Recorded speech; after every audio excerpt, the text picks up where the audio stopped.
Hey guys, Professor Bill of Comic Book University and Shadowman, issue number 3. This was an absolutely crazy, insane issue, and I don't think I'll be leaving this comic book ever.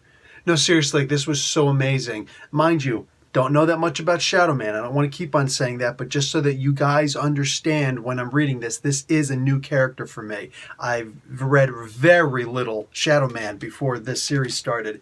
Anyway, Shadowman's killed. I don't know if he's truly killed, but he's at least kind of dead here.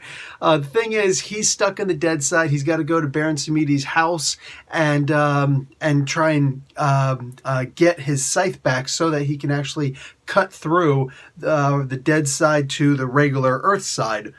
And so it's kind of like a Shadow Hill sort of thing, which I love that concept. Anyway, so over here, now, his friends are trying to contact Baron Samedi so as to distract him, so he's away from his home and over on our side.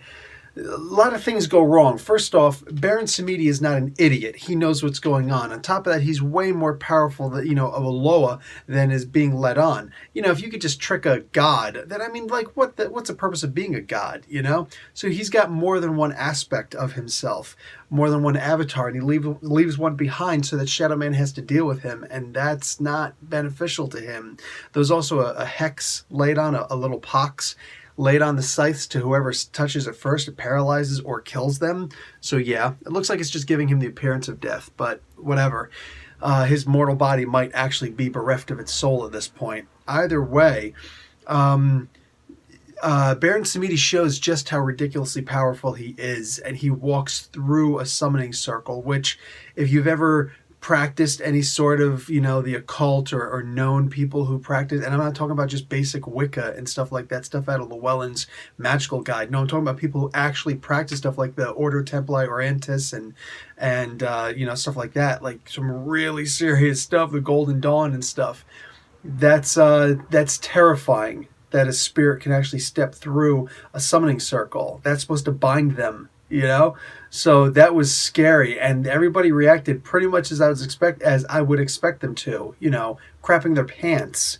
So I loved this, because if you're summoning a being as powerful as Papa Legba and you're able to get one over on him and trick him, I'm just not interested, because no, I can't imagine these greater entities to be that stupid. But here, this was pretty darn perfect. On top of that, we get to see a whole bunch of Papa Legba? Yeah, Papa Legba. And that was actually kind of interesting, and I like his conversation with Deadman. It was really cool. Deadman. I can't believe I just said Deadman. This is not the DC Universe. Shadowman. I really liked also the very short conversation that Shadowman had with that greater demon. Looked like a Glasbro. But that conversation he had with him, come on, you want to fight? Let's go. It's like, I don't have to fight you. You're going to Baron Samedi. You're marked, dude. I did my part. Bye. He's like, no, fight me, please.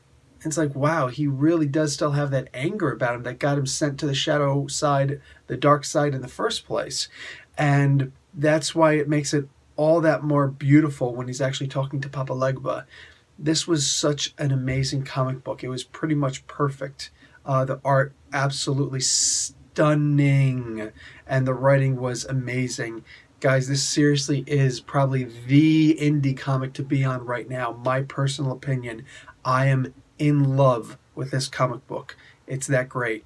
I'm going to let it go at that. I really don't know how much more praise I can heap on this thing. And that being said, Professor Bill, Comic Book University. Class dismissed.